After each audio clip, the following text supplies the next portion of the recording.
पूर्व गाईघाट कटारी हुँदै चुरे राजमार्ग यहाँ आएर हेटौँडातर्फ बढ्छ भने बर्दिवासबाट बिपी राजमार्ग यही सहर हुँदै काठमाडौँ छिर्छ। सबैभन्दा बढी जिल्लासँग सिमाना जोडिएको जिल्ला हो सिन्धुली।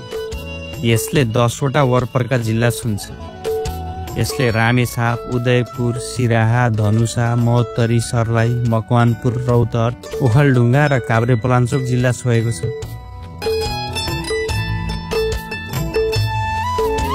तराईका फाँटहरूसम्मको दृश्य देख्न सकिने स्थान हो पक्का पनि। वास्तविक सुन्दर गाउँ छ रे मजुवामा। महाभारतको गहिरो टारमा थपक्क बसेको गाउँ हेर्न हामी पनि लालायित छौँ। किल्ला युद्ध गर्नको लागि त्यसको इतिहास बुझ्छौँ। अङ्ग्रेज हराएको किल्ला हो यो सिन्धुलीगढी, सबैले सुनेको। सिन्धुलीगढी प्रवेशद्वार भएको यही स्थानलाई चलन चल्तीमा सिन्धुलीगढी नै भनिन्छ पनि। यो प्रवेशद्वारमा विशेष अरिङ्गालको गोला देखिन्छ। सिन्धुलीगढीको 2 वटा डाँडा मध्ये सानो डाँडामा सानै आकारमा बनेको छ यो सानो गढी। सानो गढीभित्र नै एउटा भ्यू टावर छ। पर्यटकहरू यो फलामे टावरमा चढेर वरपरको दृश्य हेरेर रमाउँछ। ठुलो गढी र सानो गढी एकै ठाउँमा 2 वटा गढी किन बनाउनु पर्यो होला त्यो बखत जिज्ञासा सबैमा हुन सक्छ। ठुलो गढी प्रमुख युद्धको निम्ति बनाइएको थियो। त्यहाँ तोप, गोला बारुद, पानी भण्डारण र अन्य सरञ्जाम राखिन्थ्यो। नेपाल एकीकरण र नेपाल अङ्ग्रेज युद्ध दुवै प्रयोजनका निम्ति ठुलो गढी अत्यावश्यक थियो।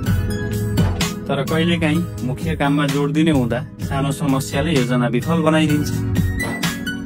त्यो बखतमा युद्ध योजनाकारको डिफेन्स स्ट्राटेजी रहेछ यो सानो गढी। अर्थात् ठुलो युद्ध गर्न लाग्दा स्थानीय शत्रुहरूलाई बिर्सनु भएन। त्यही भएर ठुलो गढी सामरिक दृष्टिकोणले निर्माण भएको थियो भने यो सानो गढी चाहिँ स्थानीय शत्रुहरूको निगरानीका लागि बनाइएको थियो। त्यो बखतको युद्ध कौशलताको प्रशंसा गर्नै पर्छ।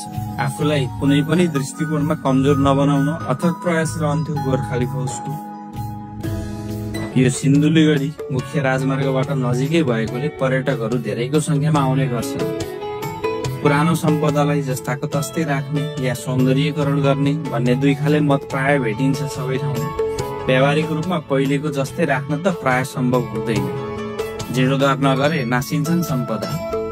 मुख्य सम्पदालाई मूल स्वरूपमै पुनर्निर्माण गरी बाह्य क्षेत्रमा सौन्दर्यीकरण गर्नु उचित रहला सायद। यो सिन्धुलीगढीमा यही सिद्धान्त अपनाए झैं लाग्छ। वास्तविक गढीलाई संरक्षण गरी पर्यटकका निम्ति थप कुराहरू यहाँ राखिएको छ। अहिलेको वास्तविक चलन या ट्रेन्ड भनौँ, कुनै स्थान गएपछि त्यहाँ फोटो खिचेर सामाजिक सञ्जालमा पोस्ट्याउन रुचाउँछन् पर्यटक। ल हामी माथि आइपुग्यौँ। सिन्धुलीगढीको सबैभन्दा चुचुरोमा अवस्थित स्थान मुख्य गढी ठुली गढी हो। ठुलो गढीको यहाँ बिचको भाग यस्तो खाली छ। पुराना पर्खालहरू यद्यपि छँदैछन्। हाम्रो राष्ट्रिय झण्डा अगाडि देखिन्छ। समुद्री सतहभन्दा 1450 मिटर उचाइमा अवस्थित सन् 1609 देखि 1641 सम्ममा बनाइएको यो गढी नेपाल एकीकरण र नेपाल अङ्ग्रेज युद्ध दुवैका निम्ति सहयोगी किल्ला थियो। सिन्धुलीगढीको इतिहास कम रोचक छैन। नेपाल एकीकरणकै बेला 1820 को दशकमा तत्कालीन गोर्खाका राजा पृथ्वीनारायण शाह काठमाडौँ खाल्डो हान्ने तयारीमा थिए। गोर्खाको शक्ति बढ्दै गएको थियो। आत्तिएका कान्तिपुर, ललितपुर र भक्तपुरका राजाहरूले एकजुट भई गोर्खाको प्रतिकार गर्ने बाचाबन्धन गरे। तर कान्तिपुरका राजा जयप्रकाश मल्ल गठबन्धनसँग विश्वस्त भएनन्। उनले भारतमा राज्य विस्तार गरिरहेको इस्ट इन्डिया कम्पनीसँग सैनिक सहयोग गरिदिन आग्रह गरे। अङ्ग्रेजलाई त तिब्बत व्यापार र नेपालको तराईसँग निकटता चाहिएको थियो। अङ्ग्रेजले प्रस्ताव स्वीकार गरिहाल्यो र अङ्ग्रेजका सफल कमान्डर जर्ज किनलकको नेतृत्वमा 4000 फौज नेपाल पठाइदियो। भारतबाट धनुषा हुँदै फौज नेपाल त छिर्यो, तर तराई आएको केही समयमै धेरै औलोले थलियो। चुरे पहाडमा तोप र हात हतियार ओसार्न उनीहरूलाई अप्ठ्यारो पर्दै गयो। जसोतसो सिन्धुलीमाडी कटेर अङ्ग्रेज फौज महाभारत पर्वत उक्लिँदै थियो। गोर्खाली फौज पनि सबै कुरा मनन गरी आक्रमण प्रतिकार गर्न तत्पर थियो। अहिलेको ढुङ्ग्रे भन्ज्याङ, अघि हामी घुमेको सेल्फी डाँडा नजिक कतैबाट गोर्खाली फौजले ढुङ्गा वर्षायो। भनिन्छ अंग्रेज फौजलाई प्रतिकार गर्न अरिङ्गाल पनि छोडियो। सिस्नुले ढाकिएको जंगलमा अरिङ्गालको टोकाइमा परे अंग्रेज फौज। त्यही माथि जंगलमा लुकाएर पासो थापिएको थियो। सोला अर्थात पासोमा धमाधम अंग्रेज पस्न थाले। गोर्खाली फौजसँग बारुदी हात हतियार पनि थिए, तर अंग्रेज भन्दा कम थियो। तर पनि अंग्रेजको केही जोड चलेन। घायल भए उनीहरू। 4000 जम्मा सेनाको संख्या घटेर आधा भन्दा तल झरेपछि किनलक झसङ्ग भएछन्। विक्रम सम्वत 1824 को असोज कार्तिकको भारिलो घाम लागेको समयमा दिनकै समयमा जम्मा 800 सेना लिएर क्याप्टन जर्ज किनलक भारततर्फै भागे। यसरी सिन्धुलीगढीबाट गोर्खाली फौजले अंग्रेजलाई हराएको एउटा इतिहासको सुनौलो कथा हामी हरदम भेटाउन सक्छौं। यदि सिन्धुलीगढीले अंग्रेजहरूको फौजलाई थाम्न नसकेको भए हालको नेपालको नक्सा यो स्वरूपमा सायदै रहँदै थियो पनि होला। सिन्धुलीगढीको मुख्य गढी भन्दा थोरै दूरीमा छुट्टै बसेको छ रानी दरबार। यसैलाई सिन्धुलीगढी दरबार पनि भनिन्छ। यही चपौली डाँडाको सिरानमा सिन्धुली कलाघर जाने प्रवेशद्वार भेटियो। थोरै पैदल हिँड्नु पर्ने रहेछ कलाघर पुग्नका निम्ति। हामी आइपुग्दा कलाघरमा कला महोत्सव नै चल्दै रहेछ। अब मजाले हेरौं कलाघरमा के देख्न पाइन्छ।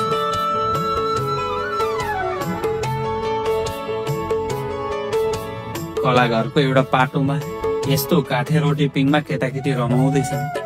यो तारा आकारको संरचनाभित्र नेपाल र विदेशका पनि कैयन स्थानको कलाकृतिको सानो नमुनाहरू बनाइएको रहेछ। हाम्रो लोकबाजाहरू पनि देख्न पाइन्छ यता।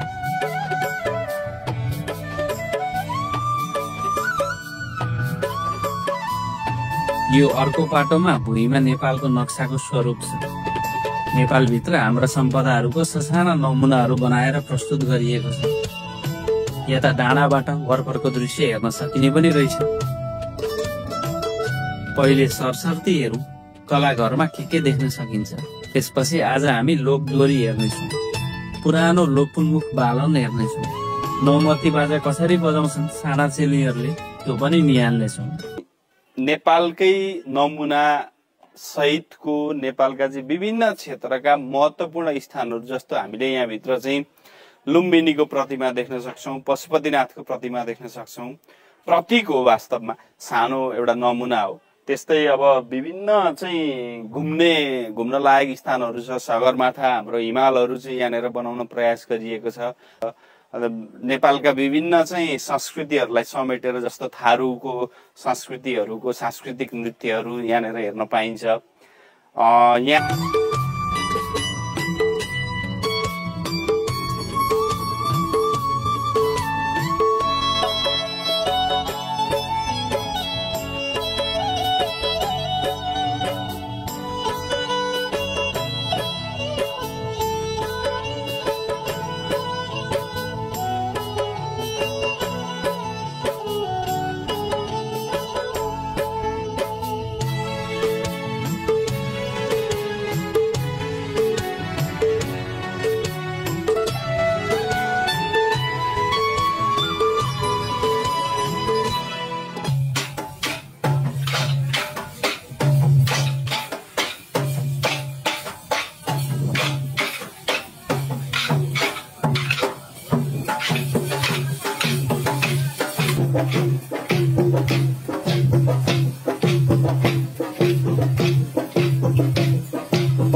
क्षेत्रमा अलिकति रहर भइरहँदाखेरि चाहिँ कलाकारितामा कसरी अगाडि बढ्न सकिन्छ भनेर भन्दै गर्दाखेरि हामीले चाहिँ सुरुमा सडक नाटकबाट सुरु गरेका हौं। विभिन्न जनचेतनामूलक नाटकहरू सञ्चालन गर्दै, नाटकहरू प्रदर्शन गर्दै, क्याम्पसहरूमा पनि नाटकहरू प्रदर्शन गर्दै आइरहेका थियौं। विशेष गरी छोरी चेली छौं, हामी यही ठाउँमा बस्छौं, यही बसेर कला घरमै बसेर कार्यक्रमहरू पनि गरिरहेका छौं, अनेक प्र्याक्टिसहरू पनि गरिरहेका छौं र विशेष गरी पछिल्लो समयमा चाहिँ नौमती बाजा चाहिँ हामीले यसलाई अँगालेर चाहिँ देश विदेश पनि गइसकेका छौं। अहिले चाहिँ हाम्रो त्यही 16 वर्षदेखि अनि हाम्रो 25 वर्षसम्मको सुरुमा हामी बाजासँग अनभिज्ञ हुँदाखेरि चाहिँ अलिकति नसकिने हो कि भन्ने हुन्थ्यो मनमा।